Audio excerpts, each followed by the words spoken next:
welcome to the Real Biz Life Chronicles. I am your host, Tracy Fryer. Today, joining us, I have the very talented Michelle Maynard. Michelle is a chartered accountant, tax advisor, finance expert, and small business whisperer. And I also know from being on the Swan Chamber of Commerce board with Michelle, she's an absolute gun. Michelle, welcome. Thank you so much for having me. Thank you for coming on. First, Michelle, let's hit the ground running. How did you get to where you are? Oh, great question. My ending up in business is a series of not unfortunate events, but it was not something that I ever set out or planned to do, because my family work for the man, stay in a job for 30 years, not business owner type people. So I never ever expected to be a partner in a national accounting firm. But basically, I entered the accounting profession because my grandfather told me to get a government job and stay there until I died. So I joined the tax office straight out of high school, which is what every 18-year-old wants to do. Yeah, sounded nice. Yeah, tax and debt, the two certainties in life. So I chose taxes. Yes. Basically, I did a degree which then led to an accounting firm. And the long story short is I had two really horror return to work stories from when I had my two kids. Yeah. And I didn't want to work for anybody else anymore. I didn't want someone else to be in charge of my career. I didn't want them to be able to take that away or determine my value, because I really love what I do. Yeah. And so I joined Carbon Group as a partner and built my own accounting firm under their brand. That was 2017, so 6 years ago now. And I haven't looked back. I now have a 17 staff. I have a whole range of wonderful clients. And it's all, yes. And I didn't think I'd ever end up here, but I'm so thrilled that I did. Yes. Amazing. I just want to pause for a moment. So did you say 17 staff, Michelle? Yeah. Wow. Hats off. That is amazing. I know the dynamic that comes with running a team. That's incredible. Yeah. And what I love is my experiences have shaped who I am and how I want to be a boss, basically. And my whole thing is just supporting my staff in not only their careers, but their personal life. So everybody that works for me is a primary caregiver of somebody, either children or parents. Yes. And we have so flexible arrangements. We duck out to do school pickup, we do assemblies, we do sports carnival days, because that's what I wanted from my employers in the past. And I understand how well staff work when they feel supported and appreciated.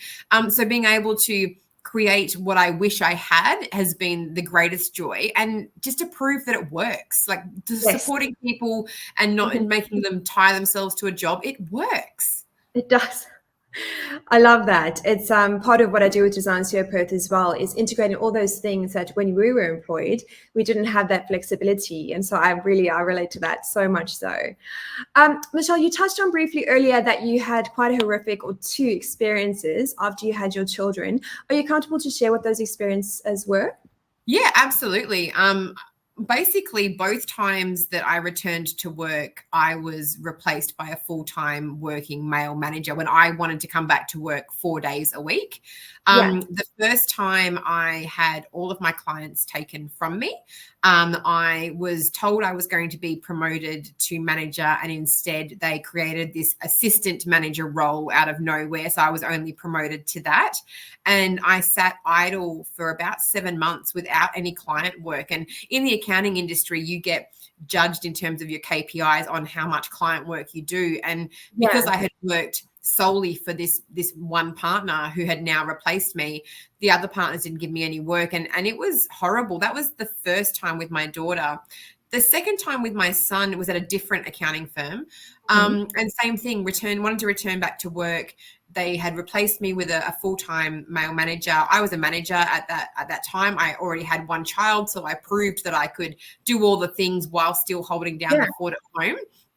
And they redirected me into another area, which meant I would have had to do another postgraduate degree, retrain, reskill, and basically all of the 15 or so years of experience I'd had before would have been worthless. And so I had two choices, which was basically to stay and accept that and pivot my career into a new area, or leave and do something else and start again. And so I chose that second option.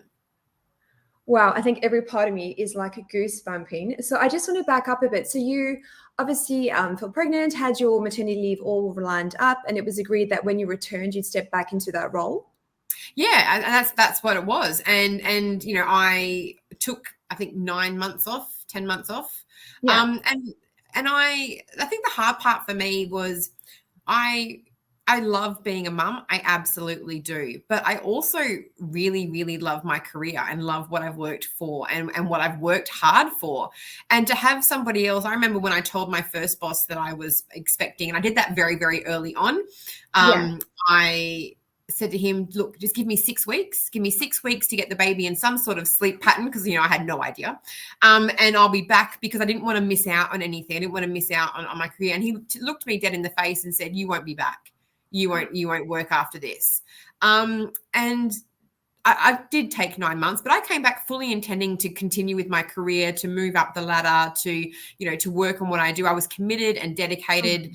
And to have two separate firms determine what my career was going to be, not allow me to have any say in that, was actually really demoralizing. Yeah, it would have been completely. Yeah. I'm trying to word right now because, I just found that really astounding that on two separate occasions, you had that encounter. So both occasions, on the second time as well, it was the same thing. Your role was no longer available to you. Yeah. So the second time they basically said to me, no, look, we've replaced you in our team. So I had a team of people that I was leading. I had a team of clients. Wow. They said, we've got a spot for you in the firm, but it's in this other area, which is a niche. You have to be completely skilled in a certain area. I would have had to have retrained. And I went over there and I did start going through the process, but that was out of necessity, not because of what it was I wanted to do. And I think the hard part is that no one actually saw what was wrong with what they were doing. They just, we've got a job, you're here and you're at the same pay level, you're still employed. What's the problem? But it's not the same as, it would have changed my career trajectory. It would have, put me back, and just that lack of empathy and understanding. It was just, and it's so prevalent. It's so prevalent in so many industries. And I think that's kind of what really ignited the fire about maybe I can do this better. I can, chart a course for people coming up behind me and set an example. And hopefully if I prove it can be done with, a team of supporting them, then that will filter out, eventually. Yes. And Michelle, I love that. As I've seen, you're a fantastic mom. And like I said, you're an absolute powerhouse of a business owner as well. It seems that you have that sort of, I know balance doesn't exist, but you seem to have that really down pat. Any expert tips that you can share with us and how you make it possible? Because I'm of the mindset that, give me 6 weeks, I'll be back to work. But obviously that, whole life changes when you have a baby. Clearly, I don't have kids yet, only fur babies. Do you mind to walk us through what you do on a daily basis to have that balance? It's a complete facade. And looking like you've got it all together is not always the case. Do a great job. Thank you. Look, I think we all, first of all, have to acknowledge that there is balance, but it doesn't mean that it's equal. So I have a fly in, fly out husband. So every second week he is not here. So on the weeks he is home, I focus more on my business because he's home to take care of the kids and all the things on the home front. On the weeks that he is not here, I have to focus more on home and business so I split my weeks accordingly. But a key thing is I have to be prepared and planned within an inch of my life. Like there is nothing that's not, got military routine to it. Pull in support where you can, whether that be family, friends. I mean, I have a cleaner, which was really weird for me. But again, it's, it's my favorite day of the week when I come home and the house has been cleaned when I've gone, because it's just something that I don't have to dedicate my energy to. And finding more efficient ways to do things. I do click and collect shopping rather than, walking up and down the aisles. But I think it's about just being really kind to yourself and realizing that you can't be all things to all people at the same time. And there are going to be days that you drop the ball on the work front, and then there are going to be days that you drop the ball on the home front. And what was pivotal for me is someone said, we always talk about the juggle. It's about the juggle. But what you have to realize is what you're juggling is some of those balls are glass and some are rubber. Let the ones that are rubber drop. They will bounce back up. It'll be fine. Just make sure you keep the glass ones in the air all the time. And that was that was big for me because I tried to do everything on all fronts perfectly all the time, and I hit burnout. So it's not possible to maintain that level all the time. Yeah, I absolutely love that because I am a recovering perfectionist as well. And I think we're very like-minded in that way, that when we do something, it's 169% regardless of what it is. So I absolutely love that idea of having the different balls, the glass one, the rubber ones, and not being so hard on yourself. Because I found, myself included, when you are a perfectionist, you do, you actually quite brutal on yourself sometimes. Yeah, well, I think what's hard for me is I do not underestimate at all the Mm. level of trust, or the privilege that it is that people choose me to help them through their business journey. I take that incredibly personally, and I never want to let anybody down. And it's the same approach that I have with my family, with my friends, with my kids. I get joy out of serving. I get joy out of helping. And the idea that somebody would be disappointed that I haven't been able to be there for them is a key trigger for me. And so, but then that also doesn't work in my favor a lot because I'm not very good with boundaries. I'm contactable out of hours. And so it is very much about learning that if I don't put those things in place to protect myself and my energy, and splitting those two parts of my life, I'm not going to be of any help to anybody. No. And I hit burnout in an absolute big way. And that was a real wake up call to me that I needed to change what I was doing. Otherwise, if I go down, all the ships go down too. And that means that I can't help anybody. So it's that airplane thing, right? Put your own mask on first before you Yes. help the ones around you. Definitely. And do you mind to walk us through what burnt out looked like for you, Michelle? I know it's different for everyone, but I think some of us, we're on such an autopilot. We're so driven that we just keep going, going, going, and that we don't actually realize when we are burnt out. So burnout hit me. There was two incidences that I realized that probably things weren't right. And one was a lot more serious than the other. The first one was I was standing in the aisle at Coles and they didn't have my body wash that I wanted.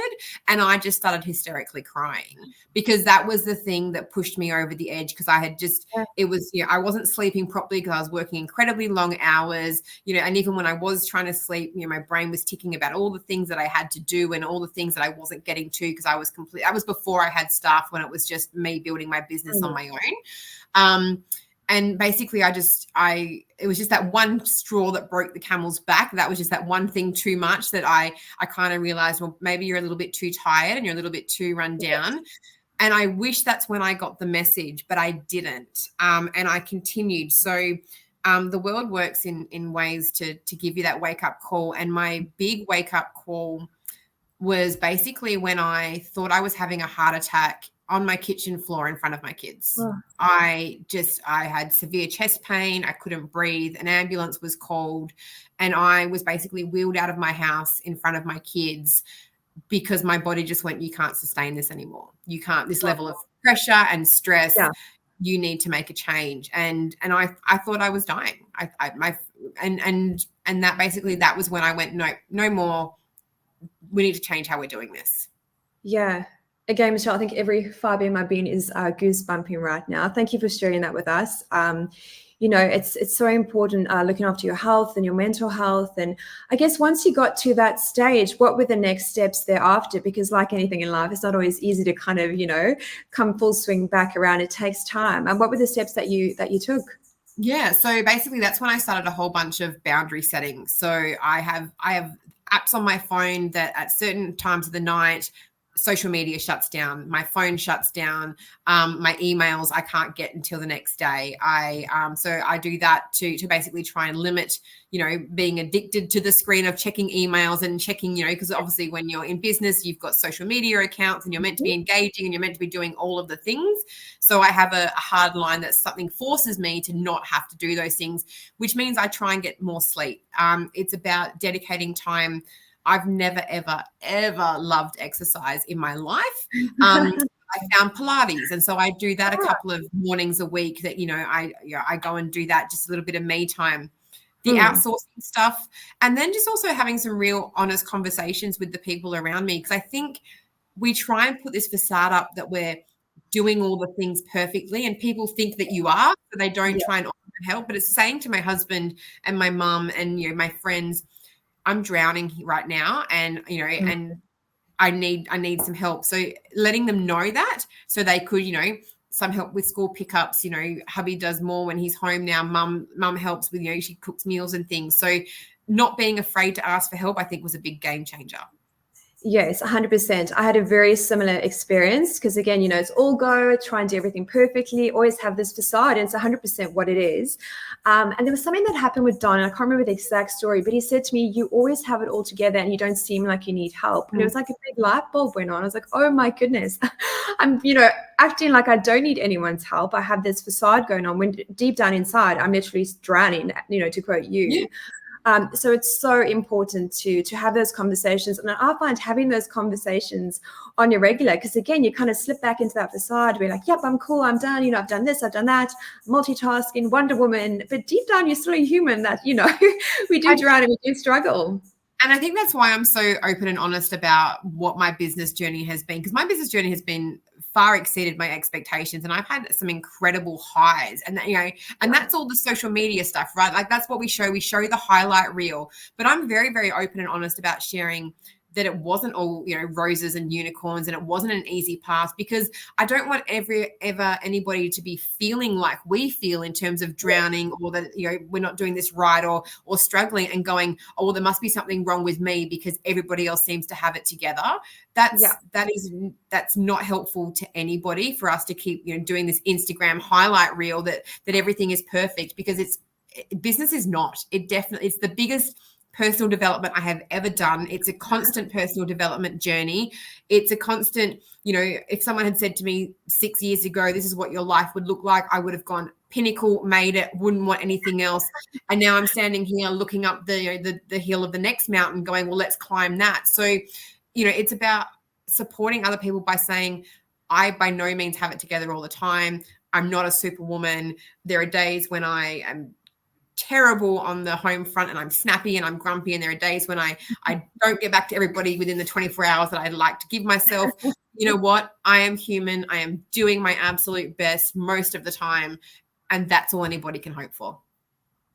I absolutely love that, Michelle. And that's one of the reasons I actually started this podcast, because again, with social media, there's all this polished facade that everyone sees, and there's the highlight reel of how glamorous business is. And don't get me wrong, it's very rewarding. But I think, as you mentioned before, nothing will give you a personal growth experience like having your own business. No, and it's constant, and there are so many things that you don't think you didn't realize you needed to know, and it dredges up. For me, it was so funny, it dredges up all this past things of, like trauma from high school about like, why didn't a client choose to work with me? What is wrong with me? When you realize that, they're coming at their purchasing decisions with a whole range of different things that have nothing to do with you. But there are so many things that you didn't realize you would go through when you start business. And I would do it again in a heartbeat, knowing what I know. And I would be the worst employee in the world now, because I'm so used to running my show and being in charge. But it doesn't mean that we can't acknowledge and talk about the struggles and the challenges, because I think if the more we talk about it, the more people will share their own stories, and that's how you connect with people. Yeah, I completely agree. And it's one thing you mentioned was all the, like, obviously having your own business, all the past stuff that it brings up. I mean, there was stuff that came up from my childhood, and how we're just so conditioned. And I mean, I had a brilliant childhood, and obviously, our parents are always doing the best that they know how. But it's incredible how all that stuff, I want to say, came to the forefront, and I had to, tackle it head on to actually work through that, because again, it was things that was holding me back from sort of reaching that next level or stepping into that version of my higher self. Yeah. And so like for me, everyone gets surprised by this, but I'm an absolute introvert by nature, and everyone goes, oh, you possibly couldn't be. And I'm like, no, it's not a confidence thing. It's an energy thing. So me going to any networking event takes all of my courage and guts to get the courage to walk through the door, because I'm so daunted by those types of events, which is and basically, but that's the only way you can grow a business, right? You can only grow by connections and meeting people, and that. So when I first started, that was a huge trigger for me, because I went, I can't do this, it's not natural for me, I'm just going to go back to working for somebody else. But but I pushed through because I knew that that's what I wanted to do, and I knew it would be beneficial. Doesn't mean I still don't get hesitant when I go to a networking event and when I see someone I know that's amazing, because walking into a room full of strangers is possibly the worst thing I think I can think of doing. But it's just that understanding those things about yourself and finding workarounds is the best thing that you can do when you're growing in business. Well, I've had this conversation with so many business owners, the idea of networking and how much it scares them. I'll be honest, I'm one of those who absolutely loves it, and I'm going to buzz afterwards. I love watching you do it because you're such a natural. Yes. Thanks, Michelle. But it actually was quite startling. Again, everyone's completely different. And so many people have said, I find the idea of networking so daunting, so scary. So when you say you pushed through, was it just a case of you kept just, giving it a go and just putting yourself out there? And I must say you carry yourself so well, because I would have never said that, looking at you. Do you find you've just kind of like kept going, practice makes perfect? Or so when the first year I started in business, when I realized that I was going to have to do all these different things that I probably didn't sit naturally with me, I decided to have a year of yes, where I just said yes to every single opportunity that came my way. So every event that I was invited to, every coffee that I was invited to, I just said yes to everything, because my natural reaction was to say no and to have that fear. So I went, no, if my default position is going to be yes, you agree, and then you figure it out when you get there. And obviously I can hold a conversation, I have networking skills, but it's just getting over that hump, and it's about meeting people and having genuine connections with people. So small talk absolutely kills me. I hate it, but it's a necessity, right? We have to do that. Yeah. And it's funny to me how many connections I now have in the Perth business community from saying yes, and it's fantastic. So now there's not really a networking event that I go to that I don't know somebody. Either I've met them personally, or we know each other through social media or something like that. But it's also just realizing, like I talk to my kids all the time, you have to determine what's actually scary because it's a threat and what's just scary because we think it's a threat. And going to networking, there's no harm that's going to happen there. Like, we're going to have some drinks, we're going to have some conversation, we're going to have some food, hopefully. That's okay. It's just about pushing through. Yes. And again, having those conversations with people who say, networking is so overwhelming. I'm like, just people love speaking about themselves. That's how I tackle it. Just ask them about themselves, their kids, their dogs, their holidays. And then naturally it kind of flows into, well, what is it that you do? And that's kind of how you break the ice. But yeah, it's a very, very real, real fear. But again, I love what you said about asking yourself, is it actually as bad as what we're making it out to be? It's the perception of the fear, right? It is, absolutely. And look, and I always say to my kids is, nervous energy and excited energy, the only difference between those two is normally your breathing and your approach to it. So turn that nervous energy into excited energy. In you go. You only have to have a couple of conversations. You'll make a genuine connection with somebody, and therefore, you're over that hump of not knowing anybody. So, but yeah, it didn't mean I wasn't petrified. And even still now, I'm still terrified when I walk in a room, but there's nothing to be scared of. And then afterwards, I always go and have some quiet time and just recharge, relax, and then just go for the next one. It's one other trick that I've learned. It's called peacocking, and I actually got this from a dating book that my brother had years ago. So what you do is you wear, like, obviously this is why I love shoes regardless, but you wear bright shoes or you wear a bright top, because what it does, it just helps people to break that ice, because at the end of the day, probably 70% of the people in the room also hate networking. So it really just helps. Oh, I love your shoes, or I love your tie. And I've found, like, applying that not to a dating life, but actually in networking, it actually works really well. Yeah. I think that's the thing. Like, I hate being sold to. Like, I hate those conversations in the first 30 seconds with it. So yeah, I always try and connect on some sort of other level, which is not business. And we always normally find some common ground somewhere. Yes, definitely. Or the ones that shove their business card right in your face, literally as you, oh, hi, oh my goodness. Okay, sure. I'll add you to my newsletter. Thanks for that. Michelle, so over the past 6 years, what has having your own business taught you? Oh gosh, it has taught me so much.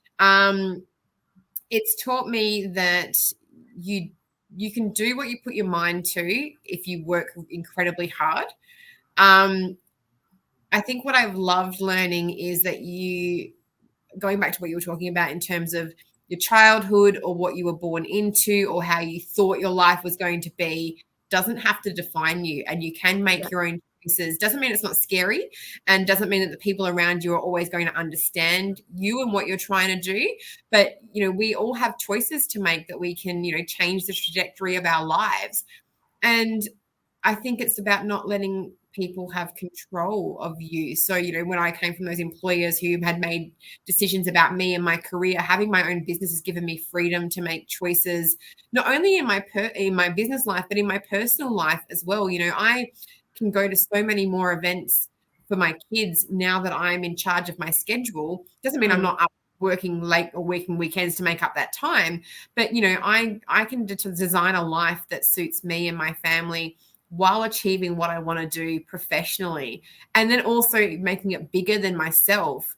By having this business, I can achieve the goals that I want in terms of changing how people view working mums, how people view working parents, how we can change how employees are supported, and also how clients are supported. One of the big things I saw when I was an employee was the partners just didn't care. There were numbers on a page, whereas I'm very, very aware, and I think it's possibly because I don't come from a business background, is that the person across from me is putting their life, their livelihood, their mortgage, their kids' futures on the line by going into business. And the part that I do, the finance, accounting, tax, planning, if we get this wrong, well, they don't understand it. It puts all of that at absolute risk and jeopardy, and could lead to bankruptcy, worst case scenario.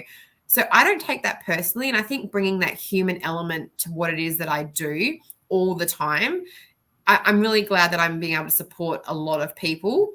So being in small business has just shown that you don't have to look a certain way. You don't have to come from a certain background. You can do whatever. If you put some hard yards in, you put your mind to it, and you have a fantastic network of people around you. Definitely. So much of what you're saying, like I've got 101 questions in my mind at this point. But I think one thing you mentioned was the, when you have a choice to make, like having your own business or going out on your own, you mentioned the pushback that you kind of got from a few people. And I experienced the exact same thing. I think when I first told a few close people that I was leaving my day job, the first question I got asked is, what about your maternity leave? And I was like, what about it? Like, this, I'm not going to hang around in a job getting paid peanuts and waiting for a baby. That might not happen. So how did you handle that pushback, Michelle? Was it just a case of educating people or keeping communication open with the people closest to you as to why you were doing what you were doing? So a lot of pushback from me came from family, and it was out of fear for them, because like I said, we're salt of the earth, work for the man people. Like, we don't rock the boat, and that's their belief system, that, you have a stable job, normally in government, and you stay there because that doesn't put you at risk financially. It's safe. And I think they were just worried about what this meant. And so basically it was just about saying to them that, I think I can do this. I'm going to give it a red hot go. If it doesn't work, it doesn't work. That's fine. There are a million accounting positions that I can go back and fall on, but I want to give myself 6 or 12 months to see if I can make a go of this. Because I was so disenchanted and so demoralized from what had happened, I think they saw that. And while they expressed their fears, they were very, very supportive.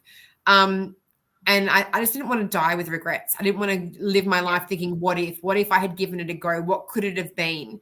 But yeah, it was out of fear, not out of jealousy or anything like that. They just wanted to make sure I was doing the right thing that wasn't going to jeopardize our position. Yeah, I think probably the people that asked me those questions and all the other questions that came along, I think fear was a big one, because again, we're so conditioned from going to school, going to high school, getting a degree, then you study for a bit, then you get married, start a family. There's this life cycle that we're supposed to follow. And then when someone breaks it, it can be quite nerve-wracking for those closest to us. And Michelle, how are your family now? Are they, obviously very supportive and they're all on board? Yeah, I couldn't do what I do without my family. So, obviously my husband has been incredibly supportive when he's home. He goes above and beyond to take care of that so I can do business stuff. When he's away, my mum and my sister, help with, school pickups and dinners and things. I have built the most incredible village around me, which I think is what I'm most thankful for, is, people are willing to support and happy to support.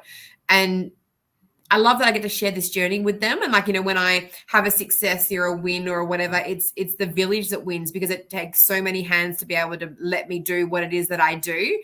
But yeah, no, I'm incredibly lucky that the people around me are around me, because I wouldn't be able to do any of it without them.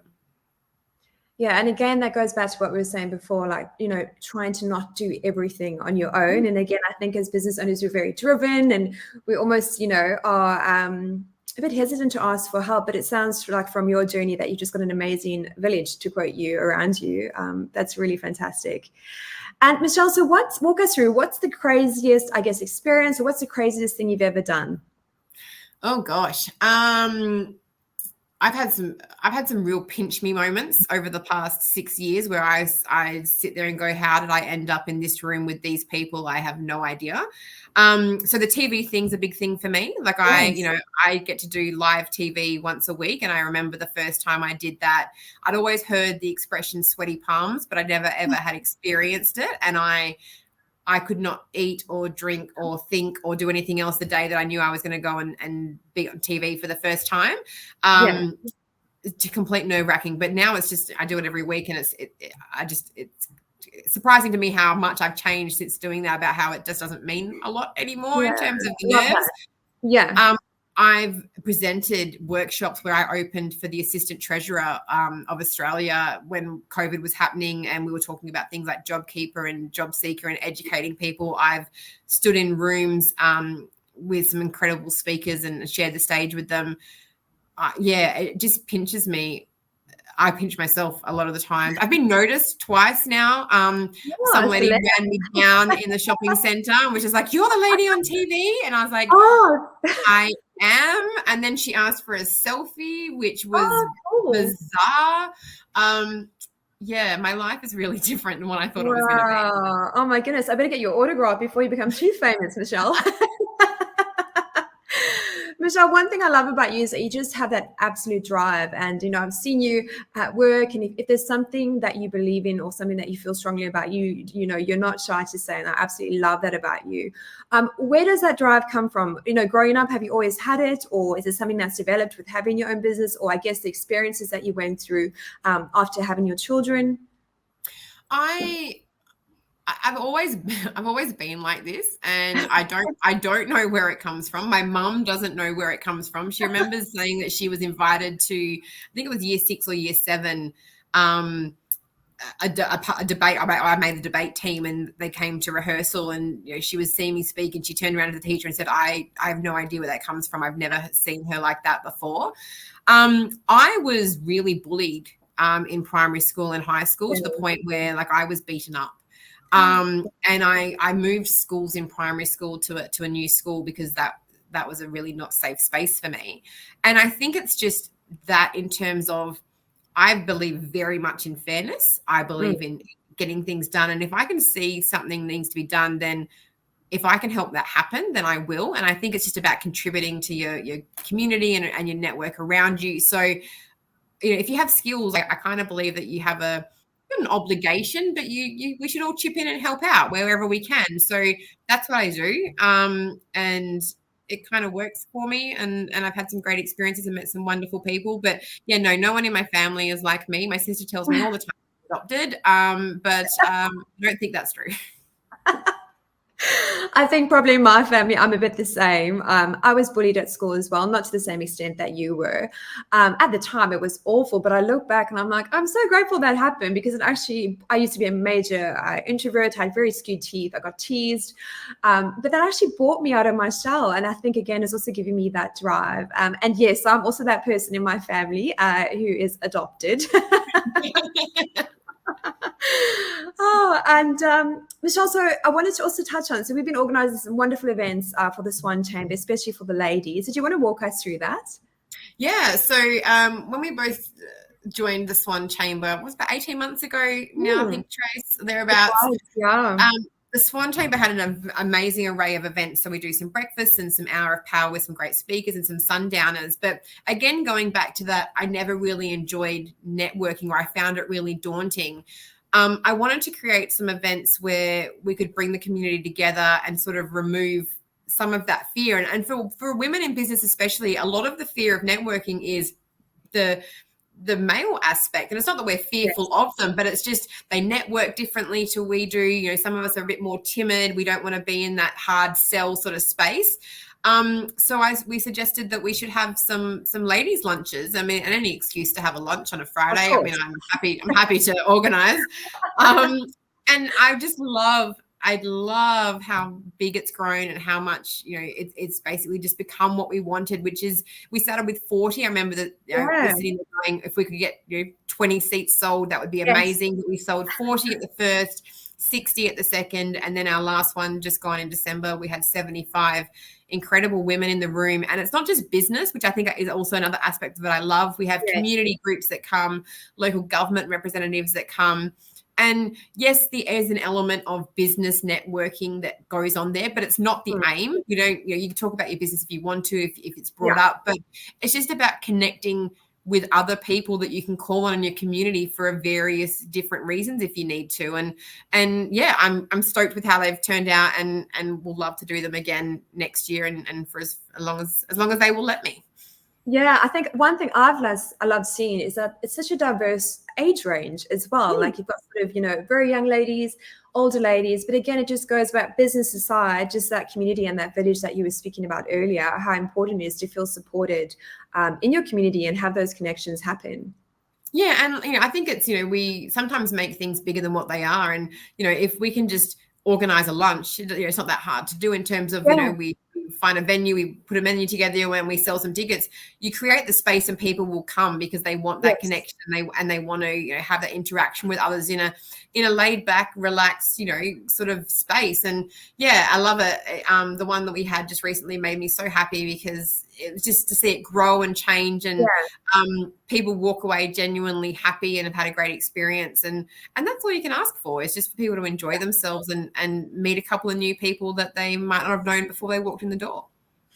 Yeah, another thing I think I've loved seeing is just, again, like you mentioned, everyone walks away glowing and they're so happy, but bringing together sort of ladies I met through other networks, and then they kind of connect, and then you see how those kind of connections grow. I think it's really wonderful. And that's, in business, you can put as much money into social media as you want, or you can have come to you, Tracy, get an amazing website or amazing brand or whatever you want to do.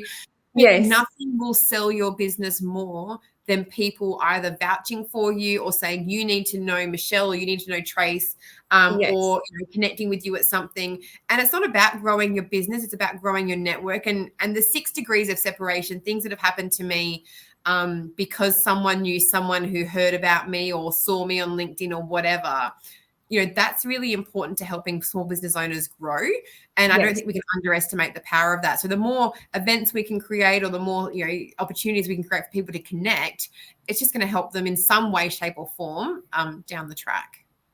I've even found for myself, so we'll organize an event, we'll post the photos, and then I'll go to like a completely separate event, and then I'll be like, oh, someone will say, hi, Tracy, and I'm like, I have no idea who this person is. I think I did a Mother's Day post, like, oh, how's your mom? And I was like, she's good, who are you?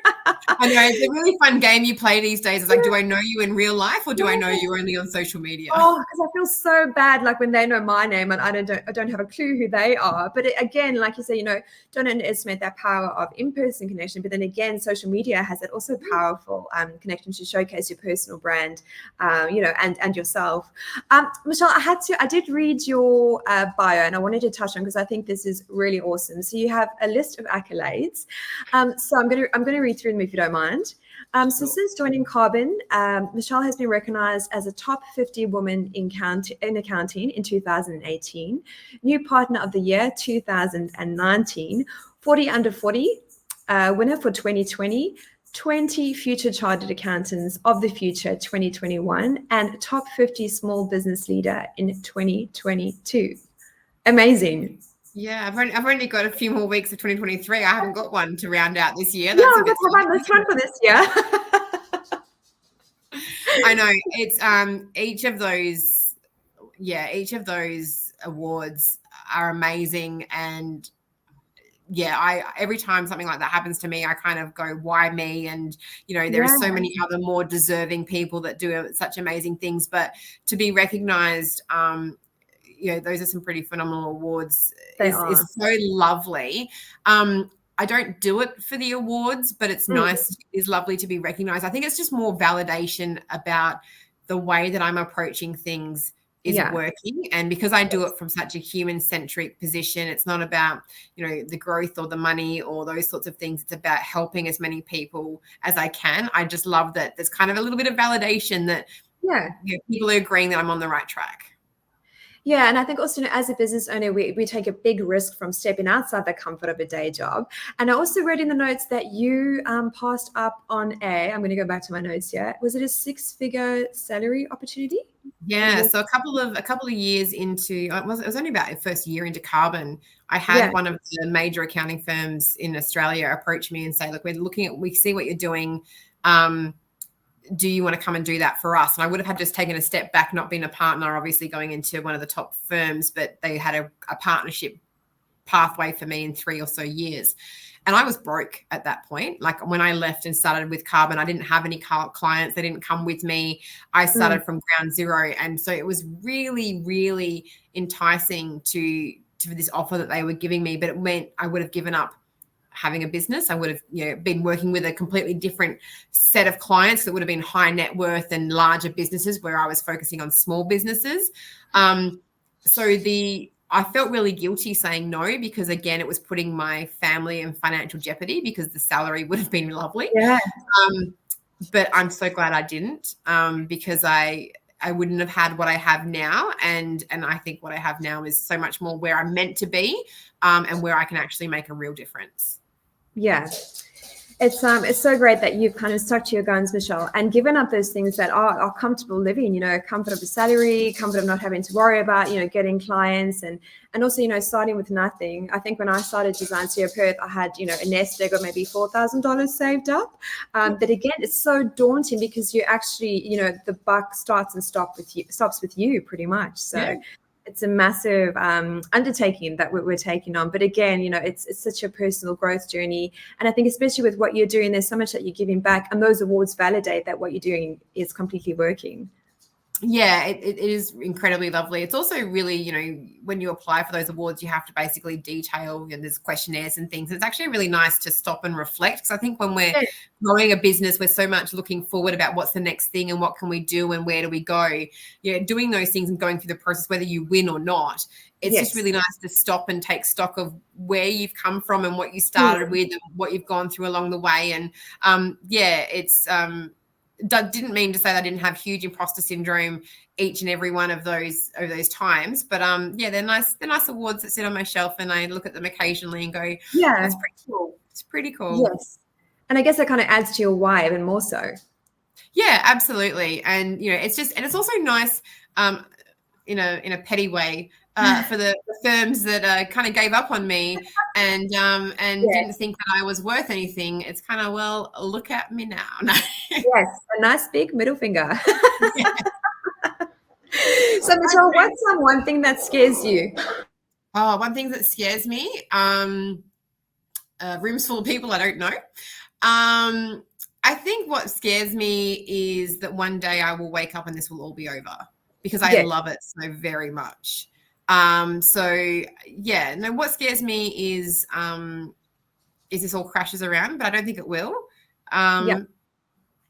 Yeah, it's funny when you find something that you thoroughly enjoy, but how you then start getting worried about losing it. Yes, again, that kind of fear sets in. I guess, like you said earlier, we have to ask, it can be a real fear, but if you are driven and have those goals and that focus, I don't think anyone can stop you.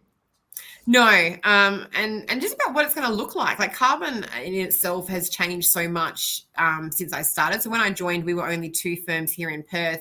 Now we're a national firm. We're ranked number 35th this year in Australia. And so it's changed, and I always promised myself I wouldn't work for another mid-tier firm, and then we went and became one.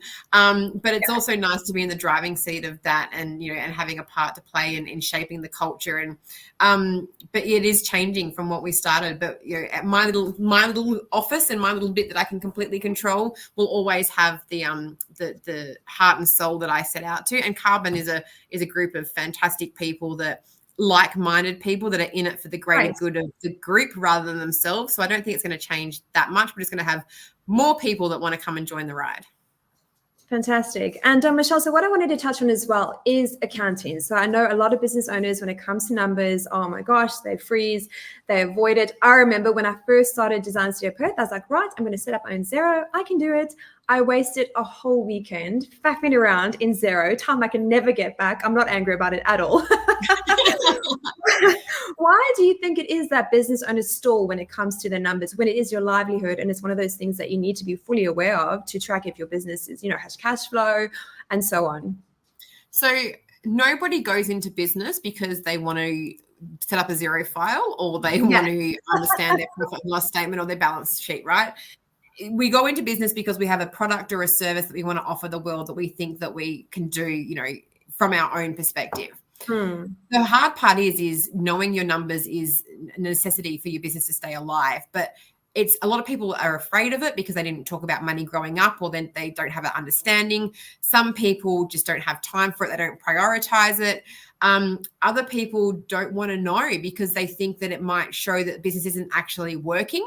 There are so many things that we bring to it, but it's scary. For a lot of people, numbers are just scary. And so they put their head in the sand, but that's the worst thing that they can do because that's when you get yourself in trouble financially. You owe money more often than not to the tax man. And then that sort of changes the pathway of your business going forward because you're always playing catch up. What I always say to people is, just like whatever it is that you do, you're the expert in that area. Outsource the parts that you don't understand and find somebody that speaks a language you understand.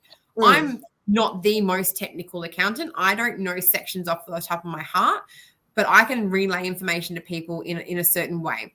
I might be the accountant for somebody. If you're the kind of person that likes to know the absolute, section and definition and those sorts of things, find an accountant that speaks that language for you. I think we normally just go with someone that's around, that's close, that we may have met once, we inherit them from somebody, and therefore we don't have that great experience, and that doesn't help you make inroads into learning about your finances. So Michelle, do you have any tips or advice for someone that is looking at finding a new accountant, or how do you sort of gauge, I guess, when your accountant, like you've maybe outgrown your accountant? Is that a thing? It is a thing. Yeah, absolutely. Yeah. So I think what it is if you a relationship with an accountant, like any service provider, has to work for both parties. And if you aren't getting what you need in terms of the support, the communication, you walk away from meetings going, I don't feel good because they made me feel bad, or I feel stupid, or I was hesitant to ask a question, that's not going to help you in your business. So you need to find somebody that you want to engage with, that you want to have meetings with. Everyone thinks that it's kind of like your hairdresser, right? Like you find a good one and you don't want to let them go, and that's fantastic. But if you find one that doesn't make you feel good, then find a different one. And it's not better the devil you know than the one that you don't. And everyone thinks it's a really hard thing to change accountants. It's not. At the end of the day, the bread and butter in terms of the compliance work and doing the actual stuff, anybody can do that. So what's really important is the manner in which they do it with you, because that's going to be the variable.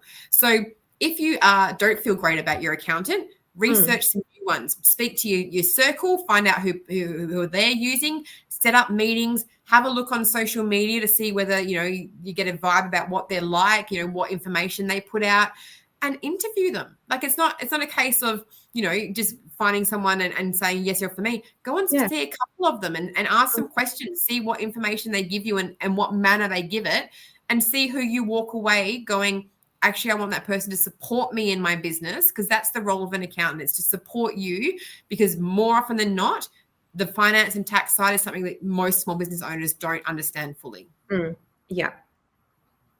So Michelle, on that note, where can our audience find you? Where's the best place? Sure. So I'm across all of the social media. So it's Michelle Maynard on Instagram and on Facebook or LinkedIn, or carbongroup.com.au is our website. You can find me on there. Awesome. So we'll pop all the links in the show notes at the end. Michelle, before we jump off, any last tips or advice, or is there a quote that you love to share with everyone? Oh, so the quote, my business quote that I always tell everybody when I'm educating small business owners is revenue is vanity, profit is sanity, and cash is king. So don't focus on the top number in terms of sales. Focus on what's left at the end of the day after everything is paid, and make sure you're on top of your cash flow, because that's what keeps small businesses alive. yeah, no, it's just been a pleasure chatting with you, Trace, as always. Thank you Oh, for letting me likewise, share a bit of my Michelle. story. Oh, thank you so much. I've loved our chat today. Thank you so much for your time. Pleasure. Great. I'll chat soon. Thanks, Michelle. Enjoy. Thanks.